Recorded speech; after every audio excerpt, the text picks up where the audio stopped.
And today we're mainly going to discuss the different mechanisms that exist for regulating energy balance, regulating energy and food intake, and also some ideas on the hormones that are linked to that, and how we could use that to, for example, control and evaluate obesity in humans. Today is also the day where we will explain the different obesity theories, which I explained in the very first lecture of these course notes. I gave you some data, migration, for example, of people going from one area to another area, and suddenly they become more vulnerable for obesity. Yeah, so today I will give you the obesity theories so that you understand much better why we see these effects occurring in the population. So some of the elements are a little bit technical, but during the lecture, I will have a break from time to time. So if you have questions, you can ask them then. So we start in the first place with the energy balance. So in order to understand that, you should look at the brains. And so the brains are actually the central controllers of energy balance. And there are two types of messages or signals that actually can be linked to the brains. The efferent signals will actually be going from the brains to the other organs. So, for example, an efferent signal is needed to control energy intake, as well as to control energy expenditure and partitioning.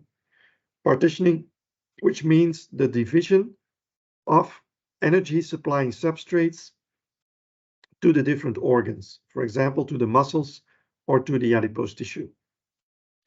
And it can also be, if we look at it in the other way around, if food is taken in, so we take in energy, then all the organs have to work. And so the adipose tissue, the intestines, as well as the liver. So they are metabolizing. And as a result of metabolism, you get an afferent signal, in this case, from the organs to the brain. And the brain will respond to that by giving efferent signals. So I can eat a certain type of food. I can influence the different digestive organs.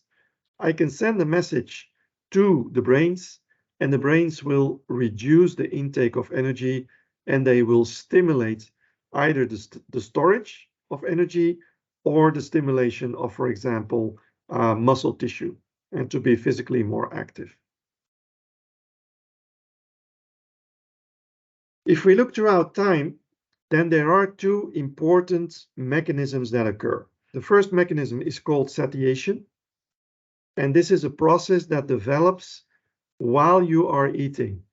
So satiation is actually the process by which you terminate your meal, and you finally stop eating. While insatiation or satiety is actually the process that exists within the human body to avoid that somebody starts eating again. So it is actually the period between meals when you're not eating that we call satiety. You can also see that these messages or these feelings actually in humans are influenced by several internal signals. For example, sensory properties. You start eating food, you smell it, you taste it, you feel the texture. During that process, you will get messages that will go to the brains that can finally lead to termination of food intake. If we go a little bit further, so the satiety feelings will mainly develop a little bit later, whereby you have cognitive developments, you have food ingestions, you have food absorptions. So during digestion, some products are produced, or after absorption, some products are circulating in the blood. They can go to the right receptors, and they can stimulate also the feeling of satiety. So depending on the period that you are in, you get different types of messages that finally lead to either termination of food intake or that can avoid that you start eating again. The messages we're talking about are very complex. And you can see a couple of examples here. So the external messages, sensorial properties, the internal ones are different types of hormones. I will come back to these hormones like ghrelin. This is a hunger hormone. So if you give people ghrelin, then they start eating more. If you give them GIP, which is gastric inhibitory peptide, then it seems that the stomach will stop functioning, and this will also stop food intake. So it is a satiating type of hormone. The same with insulin, and the same with leptin. And leptin is a very important one. This is a so-called obesity hormone. It is produced in the adipose tissue. When the adipose tissue is enlarging, it's growing, more leptin is produced. The leptin will give a feedback to the brains, and you will stop eating. And so we call that the obesity hormone because it directly plays a role in determining the size of the adipose tissue in the human body. The next slide gives you a general scheme on how satiety in humans works. And there's one organ that is very dominating there, which is called the hypothalamus. It has the size of a ping pong ball, and you can find it in the back of the brain. And it has two sizes or two areas.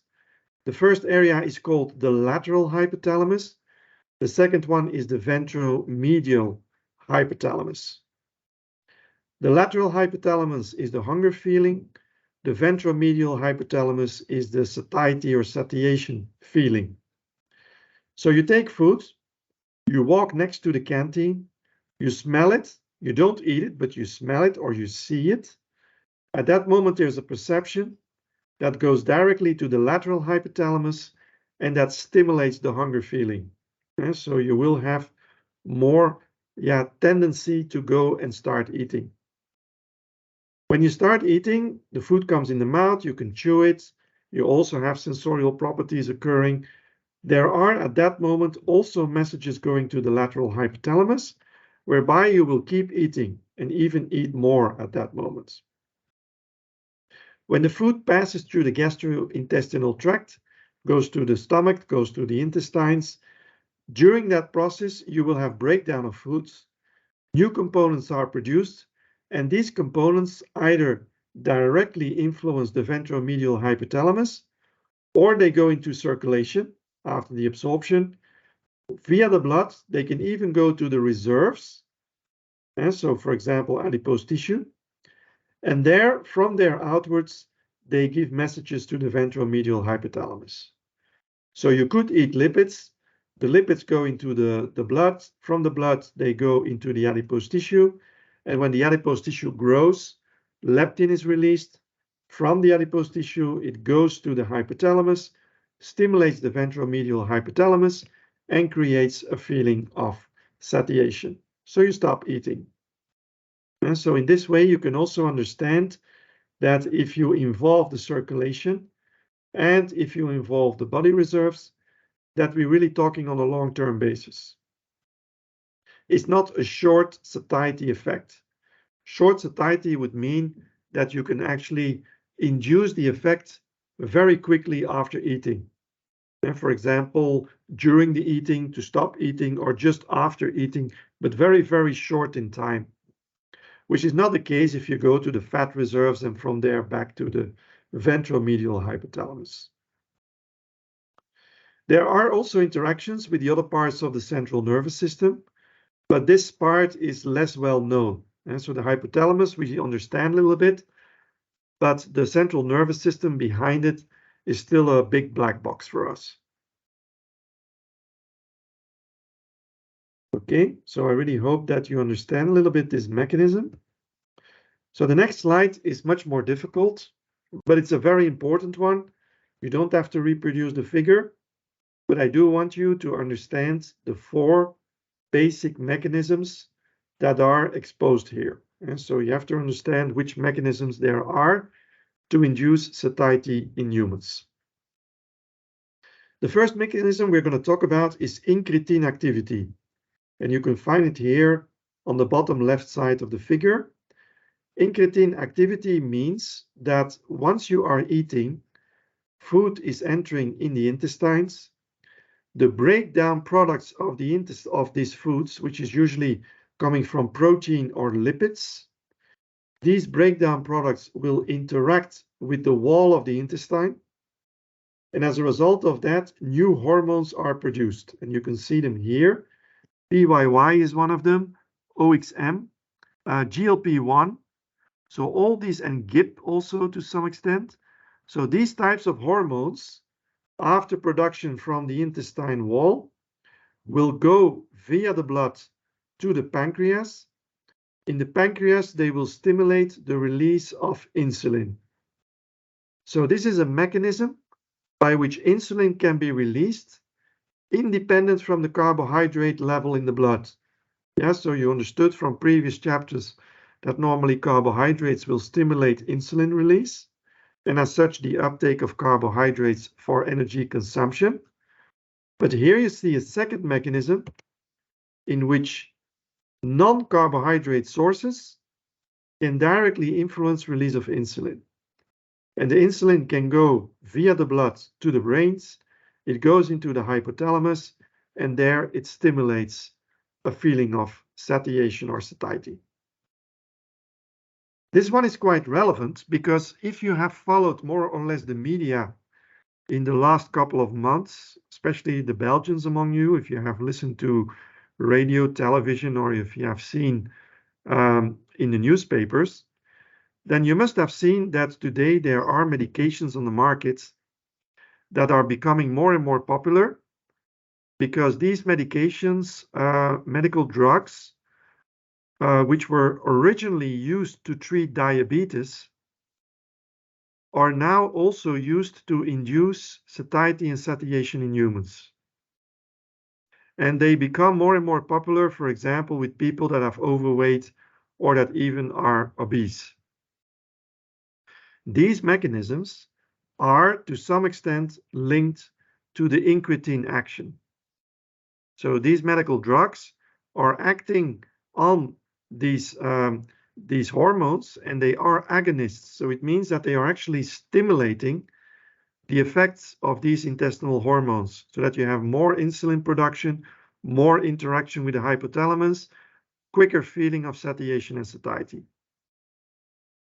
It's even so far that our Minister of Public Health actually decided that we should put some priority because there's so much question for these medical drugs that in fact there is a difficulty in supply of the product for people that are really in need. So people that are diabetic or that are quite extreme obese should get priority here compared to people that are mild obese or that in this case are overweight. So that's the first mechanism, incretin action. The second mechanism I already explained was ghrelin. Ghrelin is one of the few hormones that can directly stimulate hunger feeling. So most of the hormones that we are looking at are actually inducing satiety or satiation, but are not directly influencing hunger. With the ghrelin hormone, you can actually stimulate people to eat more. And you can already imagine that that could also have some practical applications. The third mechanism is CCK. You can see it here, cholecystokinin, which is a hormone which is also produced by the intestine. And it can act on several receptors at the level of the intestine, at the level of the stomach. And it is also a hormone that actually induces satiety and satiation, mainly in response to the uptake of protein and the uptake of lipids.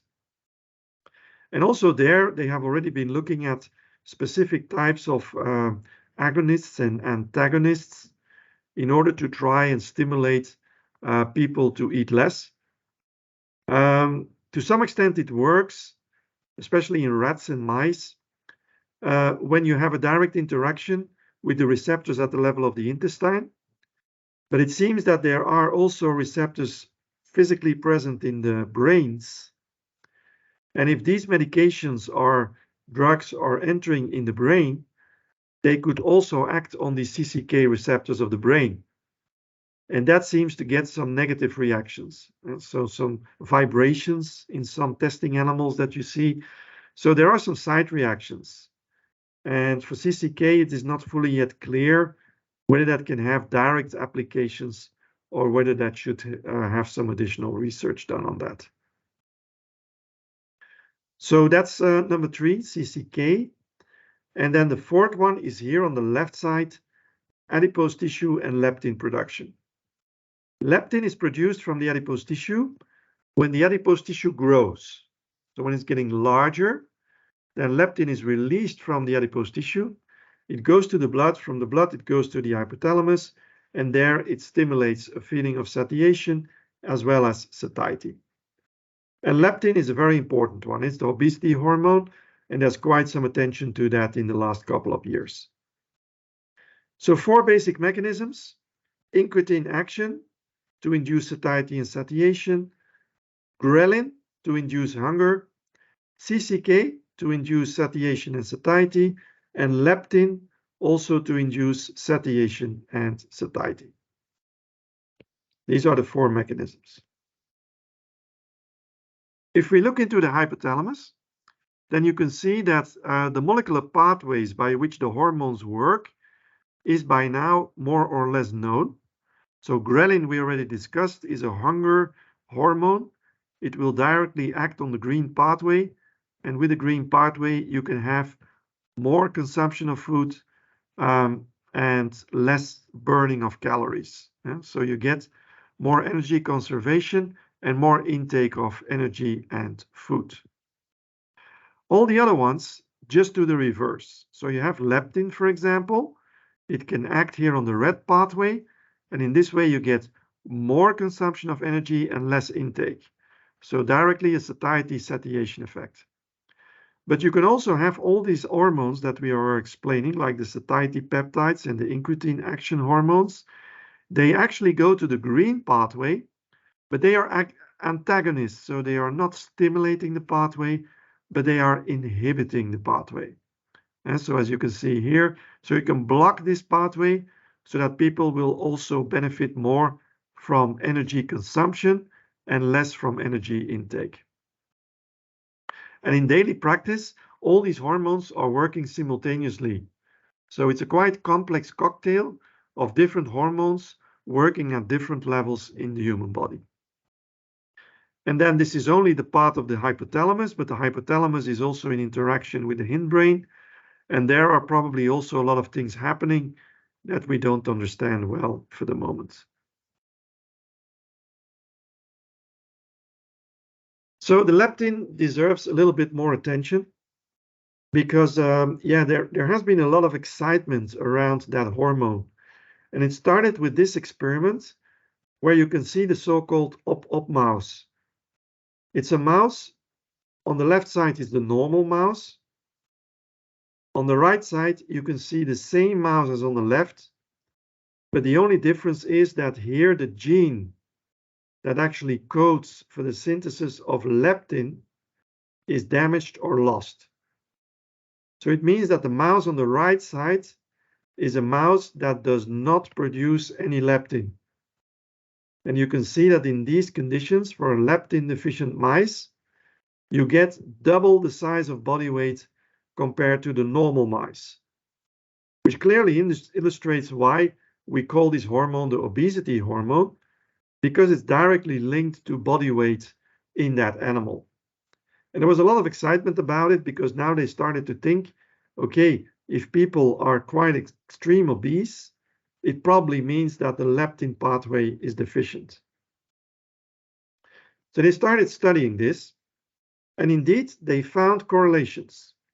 So here you can see the age of children from 0 to 10 years old.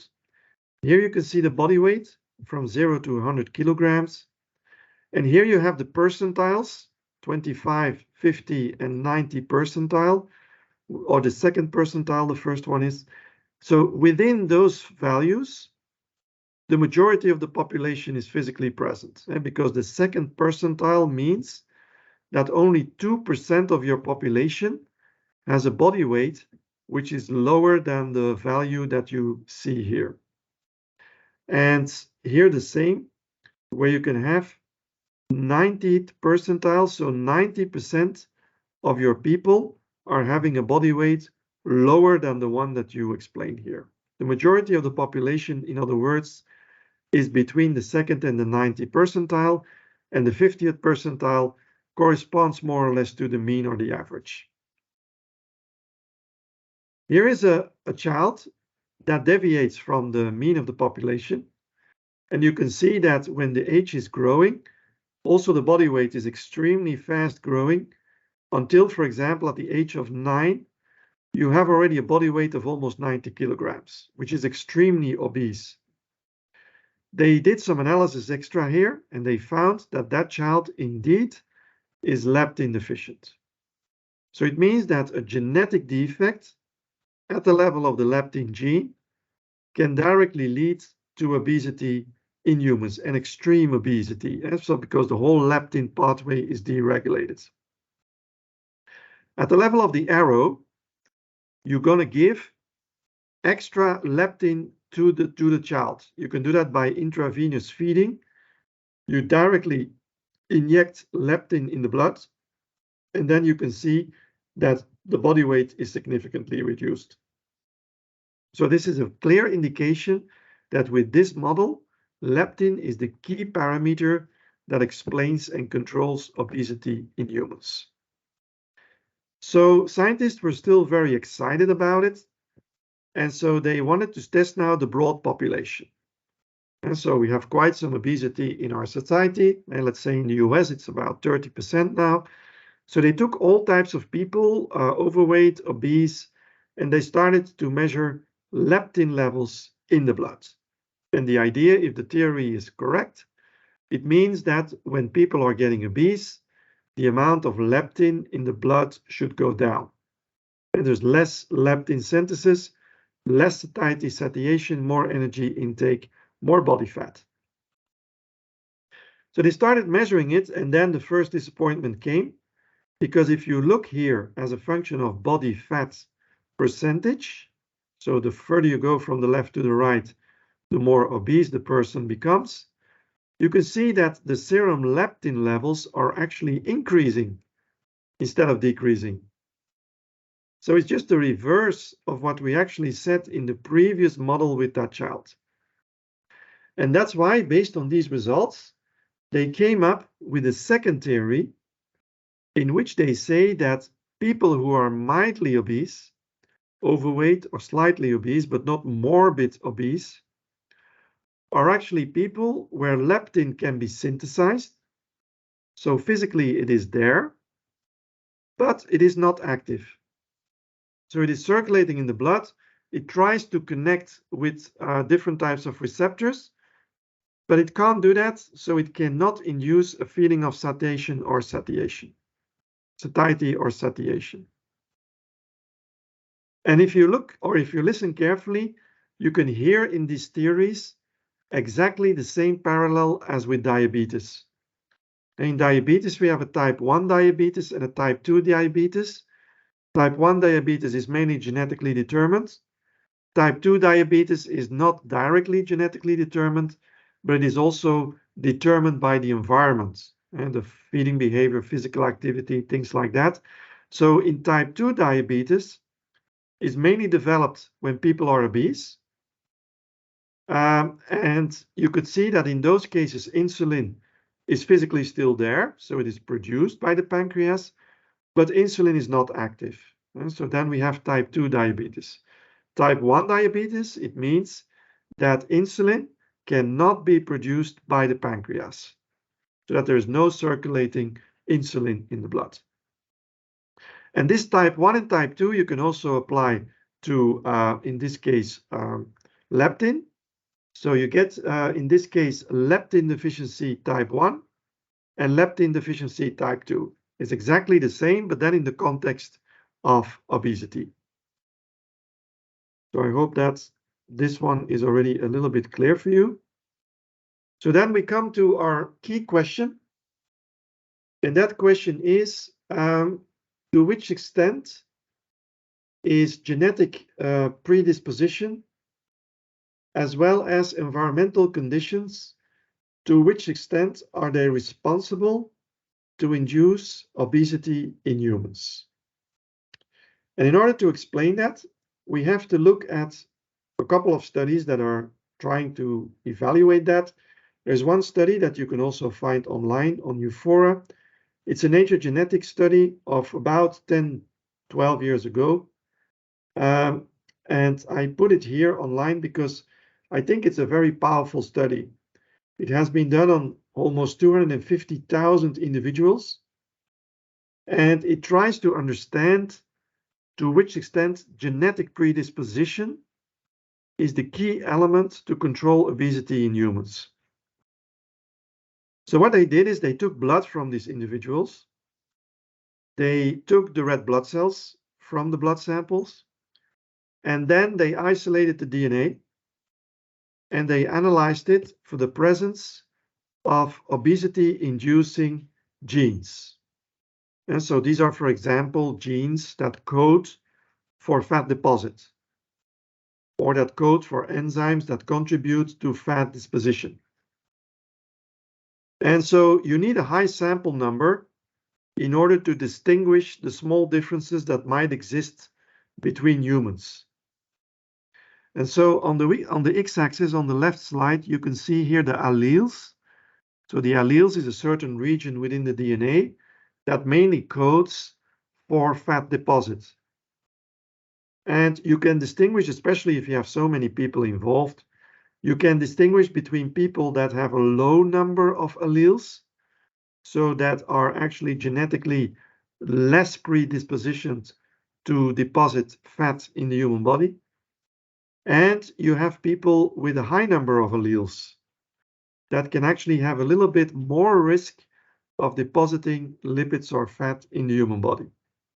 And in order to distinguish between the 21 and the 38 alleles, we need the 250,000 individuals. If the sample size would be very small, then probably the difference between the two would hardly be noticeable. But now with this sample size, this is possible.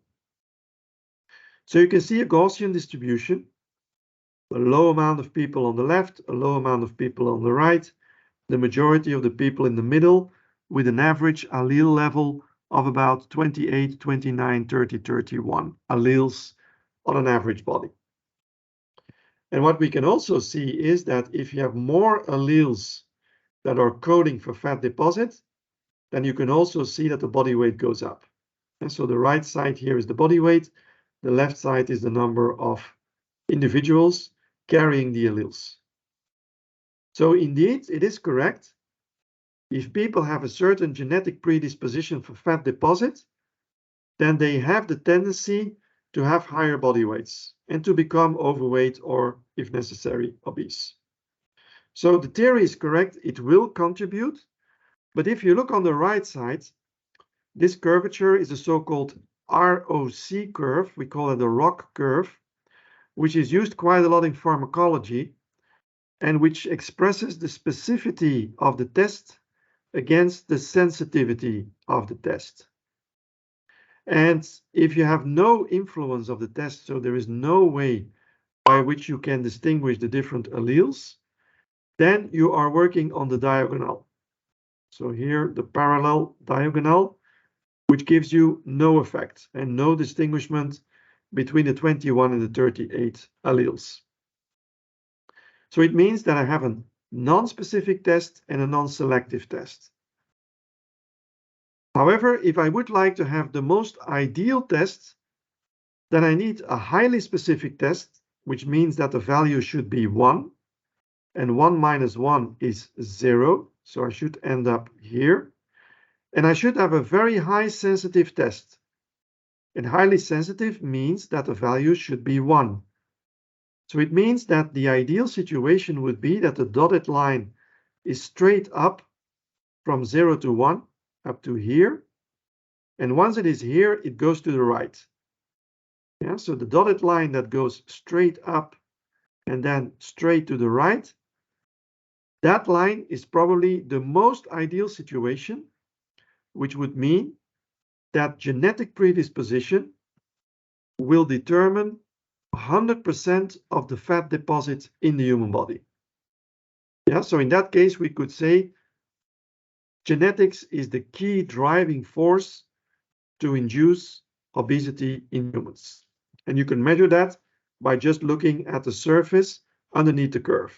So the surface, if I just go here up to 1 and then to right, and then here down again, this surface area in between is directly responsible for the maximum contribution from genetics. If I measure it in this study, it is not following that route. It seems that the dotted line is a little bit less. You can see it here. It goes up, then a little bit parallel, and then it goes down again. So the surface here that you can find between the lines is much smaller than the surface you would get here on the left side of the diagram. And if you would divide the two surfaces, you would get a value of about 10%, 10-15%. So in other words, the idea is that genetic predisposition, but the majority of free living people here in our societies, is contributing for 10-15% to development of obesity. So it means that 85% of the contribution to obesity is actually coming from something else, and that something else is the environment, which is the second big parameter that controls obesity. So the two are working together, but the environment seems to be more dominating than the genetics. There are cases of exception, which I already explained. If you go for this genetic disease, it means that you are really having a key enzyme or a key gene that codes for, in this case, leptin. If you really destroy that one, in that case, you can have extreme forms of obesity. But I must say that they are very rare.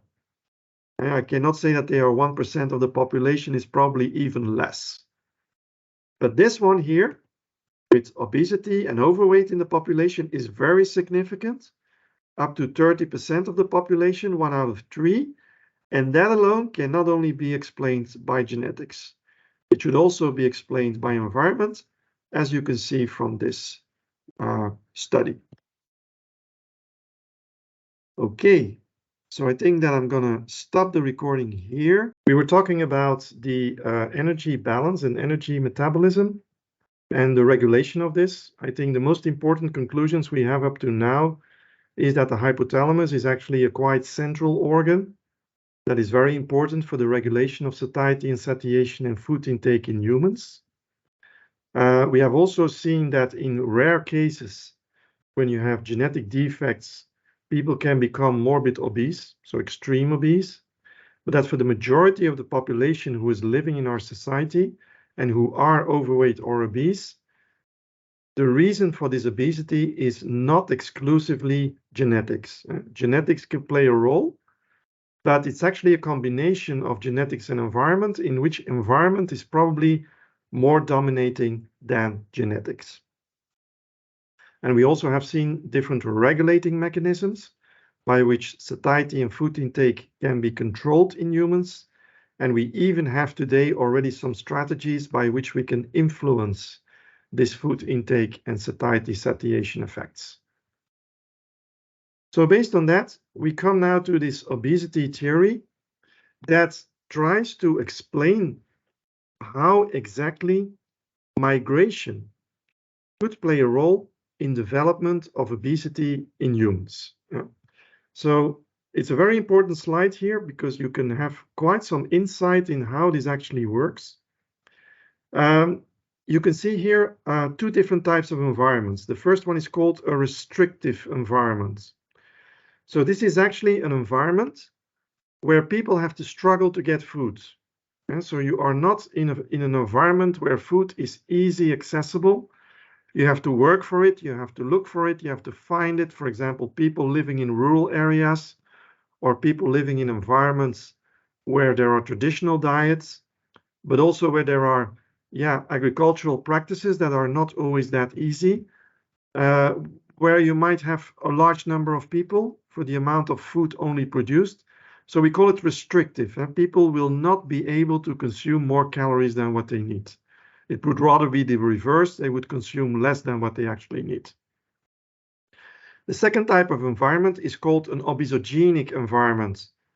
So this is an environment like we have, for example, in the US or in Canada or in many other countries around the world now, and also in Europe. I think we can see that an obesogenic environment is physically also there. And so the food is easy accessible. You have mainly foods that is very rich in calories. The cost price for these types of foods is usually very low, so it is quite easy to get access to it. And people could get obese. So these are the two types of environments. Now, if we go for the first restrictive environment and you look to, in this case, body weight distribution, then you can see that the body weight distribution in a restrictive environment will be more narrow than what you can see in an obesogenic environment. And so here you can see the same curve, but the curve is now stretched open. So it means that you have a much larger difference between people with very low body weight and people with very high body weight. While in a restrictive environment, it's very clear that the difference between low body weights and high body weights, or low BMIs and high BMIs, is clearly much more narrow. The variation among the curvature is determined by genetics. And so if you are in a restrictive environment, the differences that you can still see in terms of body weights are probably caused by genetics. And some people can deposit easier lipids than other people who have more difficulties with depositing lipids. If we go from a restrictive environment to an obesogenic environment. So remember the families that we said in Guatemala, they actually do not feel happy anymore, or they have problems with economical incomes. They want to move to the US.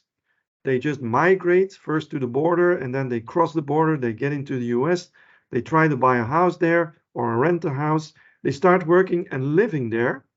They automatically shift dietary patterns, which in that case is quite significantly different from what they were used to in the Middle Americas. And the result is that people can get obese. So in those cases, you can see that shifting from restrictive environment to obesogenic environment also means that the curvature goes from quite small deviations or variations to curvatures who have a much higher variability. This also means that some people can quite easily move without having a significant influence on their body weight.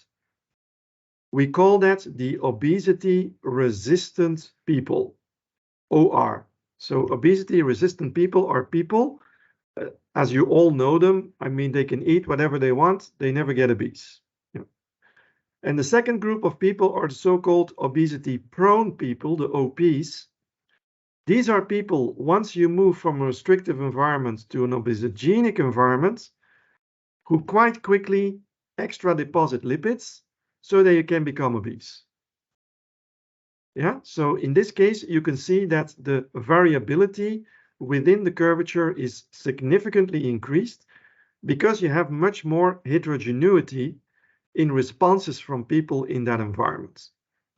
And it seems that people who are coming from an environment which is originally to be cataloged as restrictive, that in those environments you actually select for obesity-prone people.